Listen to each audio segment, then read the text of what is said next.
Aren't you eating? I asked casually, and John looked down as if he were panicking. This place isn't exactly kid-friendly, after all. Everything Ken ordered seemed to be the kind of thing adults would enjoy. You must be hungry, huh? Let's grab something to eat on the way home. John nodded slightly at my words. During the checkout, the waitress chuckled as she looked at John. Not doing it today, huh? You usually do. This? She repeated a motion with her hand, flipping it from paper to rock several times. When I turned to look at John, he was trembling, holding his head. What's wrong, John? You look pale, are you okay? I was startled into silence. Hey, Anna! He looked up at me fearfully, and as I hugged him, I quickly grabbed our things and stood up. Let's go, John. And with that, we hurried out of the place. My name is Anna Turner, and I'm a 33-year-old working at an advertising agency. It's been 11 years since I graduated from college and joined this company. I've gotten used to the work over the years, and I've started to find it fulfilling. Though the job is busy, my income has increased accordingly. I think I'm doing better than others my age. Being in a male-dominated environment, I sometimes feel unwelcome. When someone says, if you keep working like this, you'll never find a husband, it irks me. It's none of their business. I've never been particularly keen on getting married. I've always thought if it happens, it happens. That's when I met Ken. Ken, a client liaison, is also 33, just like me. Being the same age, we hit it off right away. Every time I visited the client, Ken would greet me with a smile. He might come off a bit flashy, but he's friendly and great at livening up meetings, making them enjoyable. Of course, we talked about work, but even after meetings, our conversations never ended. Before I knew it, we were exchanging messages privately and began to dine out together regularly, just the two of us. Things moved quickly from there. Ken started making his interest clear. Initially, I only thought of him as a colleague, so I was confused at first and evaded his advances. But upon reflection, it wasn't a bad idea. Having worked together, I knew Ken was competent at his job, and I think his income was about the same as mine. He was clean-cut, and not bad-looking either. Most importantly, I felt really comfortable around him. I didn't hesitate much before deciding to date him. I was actually looking forward to it. If he hadn't said anything, I might have been the one to ask him out. Our relationship progressed smoothly, and 6 months later, he proposed, and we decided to get married. But then, an incredible problem arose. You're kidding, right? Come on, don't make such a scary face. One day after work, when I went to meet Ken, he was standing there with a boy who looked about elementary school age. A much younger friend? No, perhaps a relative's child. Had they run into each other by chance? Thinking it was someone related to Ken made me nervous. Feeling a bit intimidated, I approached Ken, and upon noticing me, he smiled sheepishly and said, "Meet my son, John, 10 years old. Nice to meet you." Huh? Son? The boy named John awkwardly avoids my gaze. I, on the other hand, ended up staring at him as if trying to uncover some truth. Wait. I don't understand. Son? What do you mean? Ken laughed nervously as he grabbed my shoulder. I brushed his hand away. No dodging the question. What? Were you married before? Ken looked at me with a puzzled expression. Huh? Did I not mention it? I'm a divorced dad. I had no idea. I couldn't help raising my voice. I was on the verge of a meltdown, but seeing John's face, I managed to hold it together. I couldn't lose it in front of a child. I'm going home. I'll contact you later. I was far from calm. I barely get the words out. After all, how could anyone stay calm upon suddenly being told by their fiancé, "I'm a divorced dad," and then bring the child to a date without any warning? What was he thinking? As I turned to leave, Ken hastily grabbed my arm. Hey! It took a lot for me to bring John here, and you're just gonna leave? That's not fair. Think about how John and I feel. Huh? Then think about how I feel. You could have at least told me before bringing him along. I might have been shocked, but it would have been easier to accept than being surprised like this. I didn't even know he was divorced. I needed some time to prepare mentally. What if I told you beforehand and you decided to break up with me just because I'm divorced with a son? That would be unbearable. Ken glanced at John, then started stroking his head. Looking every bit the father. Look. John is such a good kid. I was confident that once you met him, you'd feel a maternal instinct too. Huh? He said it proudly, but that's not the point. He was making a lot of assumptions. I wanted to just walk away, but when my eyes accidentally met John's, I stopped. He looked nervous and quickly looked away, but his face still had an innocent look to it. John isn't to blame, but if I walked away and he felt responsible for that, what then?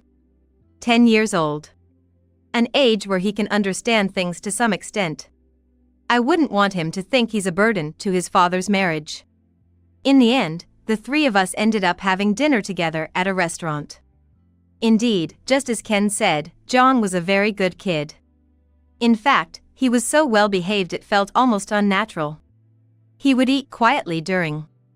Ken would talk to him, and he'd respond, but he wouldn't initiate conversation. Is it normal for a 10-year-old to be this calm? It was his first time meeting his father's partner.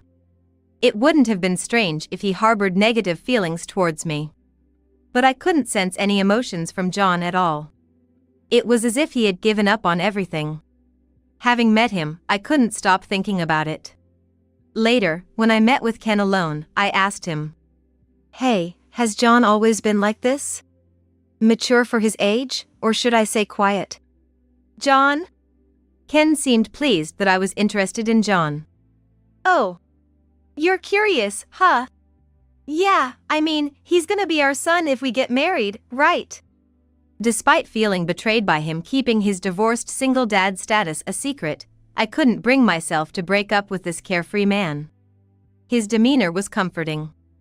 I had never met someone as easygoing as Ken. "So? What about it? Was he nervous around me?" "Nah, that's just how John is. He used to be a bit louder, I guess. Mireille used to scold him a lot." Mireille, his ex-wife's name, perhaps? Come to think of it, I still know nothing about Ken's previous marriage. He is so open. I wonder if it's okay to ask. "Hey, you don't have to answer if you don't want to, but what was your ex-wife like?" I asked carefully, and Ken didn't hesitate to tell me.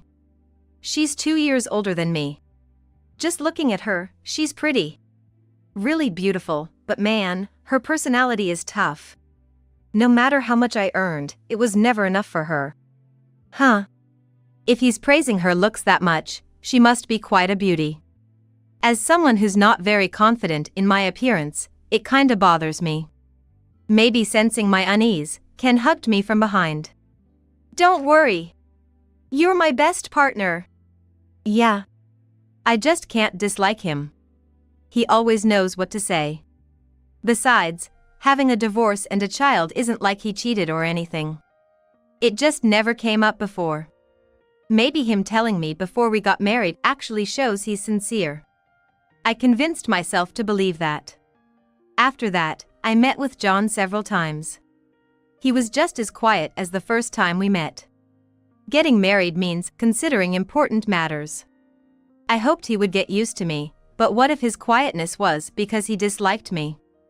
Thinking it over didn't help, so when we were alone, I took the plunge and asked him, "If you're against it, we don't have to get married. What do you think?" I wondered if it was right to ask a 10-year-old, but I didn't want to marry without knowing his true feelings. John hesitantly answered, making my heart race. "I don't mind. I'm just shy." That's a relief. And a few weeks later, we got married. Not exactly a honeymoon phase, but the start of a new family life. I was anxious. Sure, Ken is one thing, but what about John? Is he okay with me? To him, I'm practically a stranger, a stepmom. I hope we can get along, but even I haven't fully grasped suddenly having a 10-year-old son. John, at 10, must be even more anxious. I hope to alleviate any anxiety and get along well. That's what I was thinking. But contrary to my thoughts, problems came from an unexpected direction. "You're kidding, again?" I muttered to myself in response to a message from Ken on my smartphone. Maybe Ken is the type who doesn't take care once he's got it. After we got married, Ken's behavior changed drastically. Overtime and drinking parties became the norm. Without any guilt, he'd even come home in the morning. If this were a boyfriend, well, even then, I'd be a bit unhappy, but now that I'm his wife, it's unbearably frustrating. Ken practically just comes home to sleep. John and I, still not fully accustomed to each other, were left alone without choice. Even if it were just me, but with growing John around, I couldn't skimp on meals. Even mealtimes became a source of stress. "How was school today?" It was normal. The conversation just doesn't flow. I feel bad for John, but I just can't think of topics to discuss with a 10-year-old. About a month into this routine, I finally lost my patience and confronted Ken. "Enough is enough. You're out drinking every single day. It's ridiculous." "Huh? It's not like I enjoy drinking. There's this thing called socializing in the world. You're in sales, you should understand. It's not just about drinking parties. There are days when work just doesn't end." If that's the case, I'm also swamped with work. Since we got married, I've been rushing home early because I worry about John, even when it means I can't work overtime. I've been starting early in the morning or using my lunch breaks to catch up. Lately, my lunch breaks have been all about working with one hand while eating sandwich with the other. "You used to have time to go on dates with me before we got married. It's not even the busy season now, so what's keeping you so busy? Come on, answer me." Ken fell silent for a moment, looking slightly annoyed, then let out a small sigh and smiled. "My bad. I guess I've been taking you for granted. Let's go out for a meal, the three of us, this weekend as an apology. And I'll try to adjust my work schedule from now on." "Really? You promise?" It's been a while since we've eaten out. I wonder where he'll take us. I can't help but feel excited, even though I know it's a bit silly of me. Ken took us to what looked like a very expensive high-end restaurant. Just the exterior of the place was overwhelming. It felt like the kind of place where important people might have meetings. "Hey, this looks expensive. Are you sure?" I whispered, not having any idea how much it might cost. Ken then covered his mouth, chuckling softly. "Stop it, you're embarrassing. You're making it obvious we're not rich. We stand out. To you, this might seem like a dream place. But I'm used to it." I could feel my face heating up with embarrassment. He didn't have to say it in such a demeaning way. Thinking back, the places Ken and I went to before getting married were all reasonably priced. Even the place where he proposed was an Italian chain restaurant. So I was just worried that he was stretching himself too thin by bringing us here. And yet, he says he's used to it. Who has he been coming here with? I've never been brought here before. All right. I muttered an apology, following a waitress and Ken. "Right this way." The smiling waitress led us to a private room, as was to be expected. "This and include the usual." Ken ordered with ease, as if he'd done it many times before. It looked like a place that could be used for entertaining clients, so maybe he's been here for work a few times. It would be a waste to sulk after being brought here, especially to such a high-end place that I might not get to visit again. I've got to enjoy it. Indeed, every dish that came out was delicious. "Eat up, so you have no regrets." Ken was in a good mood, drinking his alcohol. He glanced at me and ostentatiously lifted his glass. "If only you could drink too." Indeed, it's a shame. I've tried alcohol a few times after turning 21, but it seems I just don't have the constitution for it. It's not that I can't drink, I just don't enjoy it. Plus, alcoholic beverages are generally expensive. If I'm going to spend the same amount of money, I'd rather have juice or water. Since realizing this, I've stopped drinking alcohol, both privately and at work. Watching Ken now, I do feel a bit envious of how well he seems to enjoy his drinks, but I'm sure I wouldn't find it as tasty even if I tried the same. Just a sip? The expensive stuff is good. I'll pass. Missing out on this, you're really losing out on life. His drunken banter is irritating. Wasn't today supposed to be an apology? To blow off the bad feelings, I gulped down my ginger ale when a concerned voice came from beside me. Are you okay? John was looking at me with furrowed brows. Maybe my irritation showed on my face. It's embarrassing to have worried about him. I'm fine, really. Thank you. I waved my hands dismissively and then realized something. John hadn't touched his food at all. Aren't you eating? I asked casually, and John looked down as if panicked. This place certainly isn't kid-friendly. Everything Ken ordered was more suited to adult tastes. If only they had French fries or burger, something that appeals to everyone, but of course, there was none to be found. You must be hungry, huh? Let's grab something to eat on the way home. John nodded slightly at my words. I felt relieved to get a response. Looking at Ken, he had just finished the last of his drink in his glass. With all the food on the table eaten, it was about time to head home, so as not to keep John waiting. Ken, that was delicious. Thank you. When I hinted at leaving, Ken seemed to get the message and placed his empty glass on the table. Then, shall we head home? Yeah. As we stood up to leave, Ken suddenly exclaimed, "Oh. What's wrong?" I saw someone I know at the entrance. I'll just go say hi, so please settle the bill with this. Got it. As I called the waitress over and paid the bill with the wallet Ken handed me, she chuckled at John. Not doing it today, huh? You usually do. This? The waitress gestured with her palm towards us, flipping it between rock and paper. Was it a goodbye gesture? John isn't close with me, has such a cute interaction with the waitress. It's a bit frustrating. After taking the payment, the waitress said, "Please wait a moment," and left the room. So, John, you've been here a few times, huh? As I turned back to John, he was trembling, holding his head. What's wrong, John? You look pale, are you okay? I caught myself mid-sentence. What the waitress did earlier wasn't a goodbye gesture. Hey, Anna! As John looked up at me fearfully, I quickly grabbed our things and stood up. Let's go, John. We hurried out of the room, intending to leave before Ken returned. However, as we approached the exit, I spotted Ken near the entrance. This way, he'd notice us while we were collecting our jackets. We have no choice. We gave up on our jackets and ran through the courtyard, over the fence, and escaped from the restaurant. After walking for a while, we managed to catch a taxi and dashed into a nearby hotel. Throughout the escape, John was silent. I bought some water and handed it to John.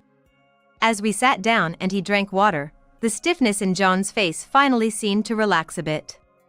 Are you okay now? Feeling better? Yes. That's when I brought up something I had been curious about. That thing the waitress did earlier, it was a hand signal, right? John slowly nodded. From an open hand to bending the thumb and then covering it to make a fist. At first glance, it just looks like changing from an open hand to a fist, but in reality, this gesture means please help me.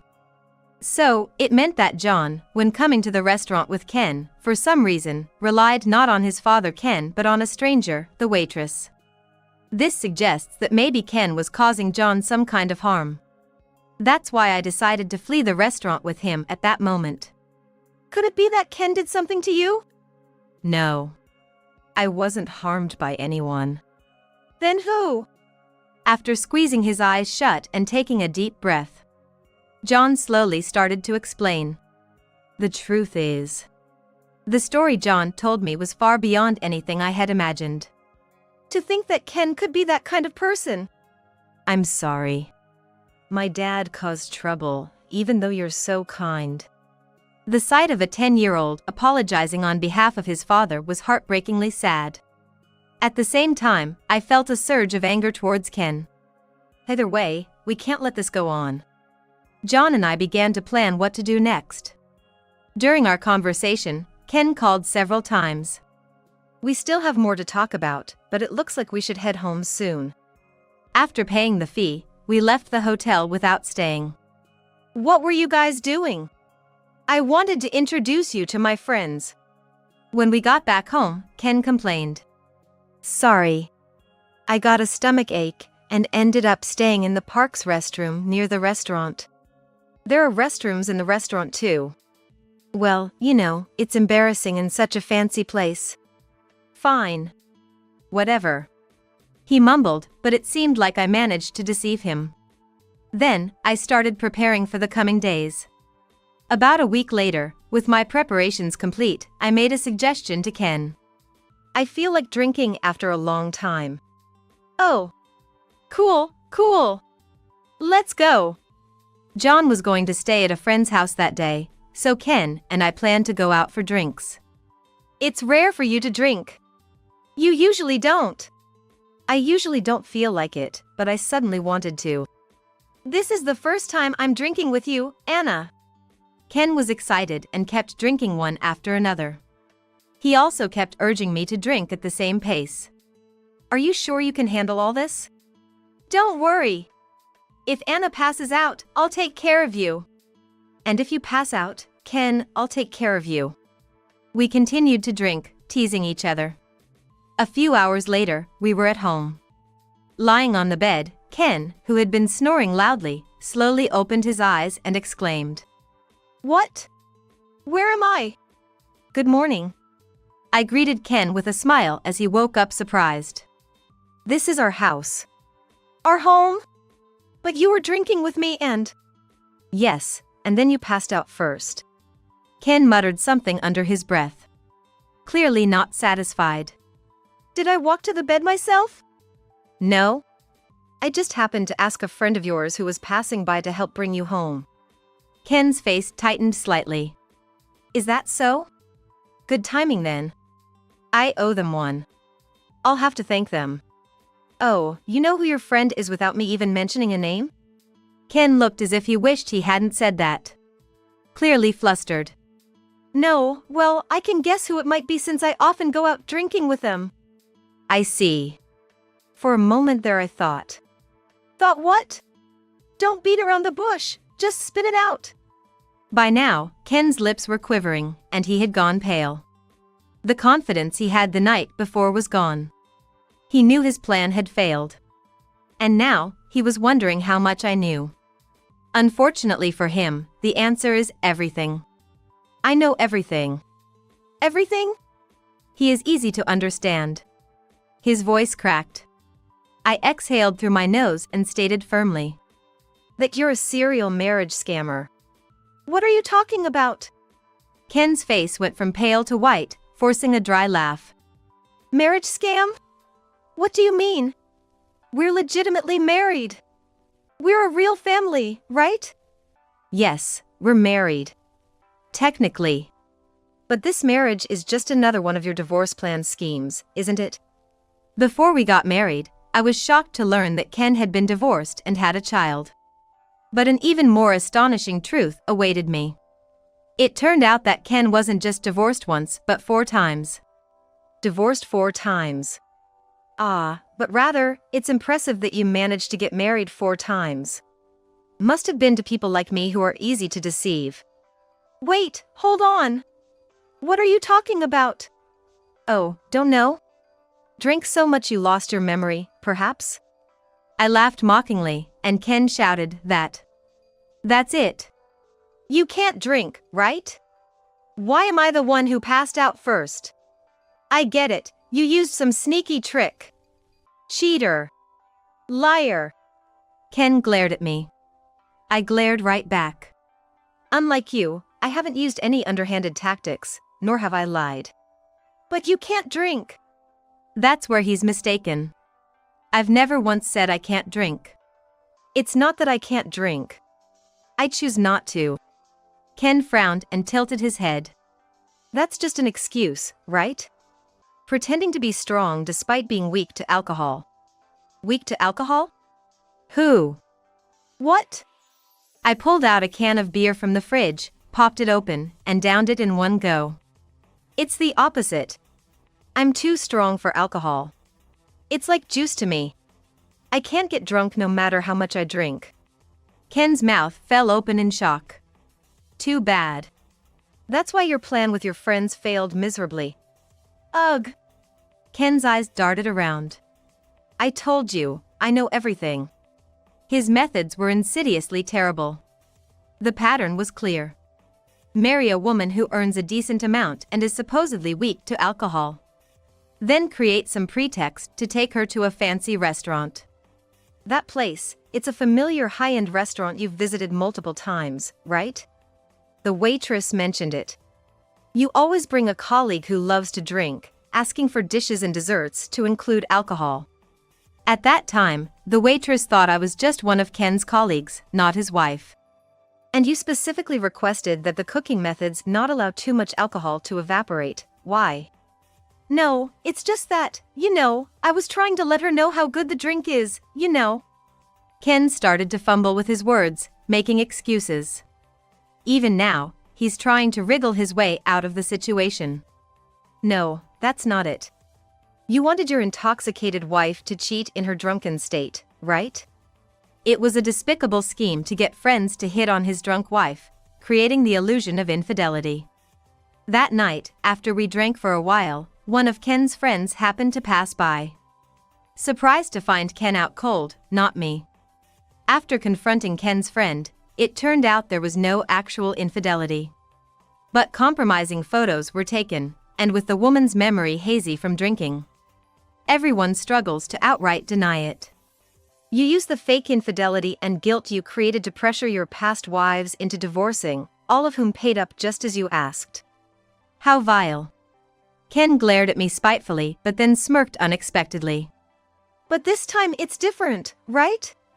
Nothing actually happened. As if he was claiming innocence because of that.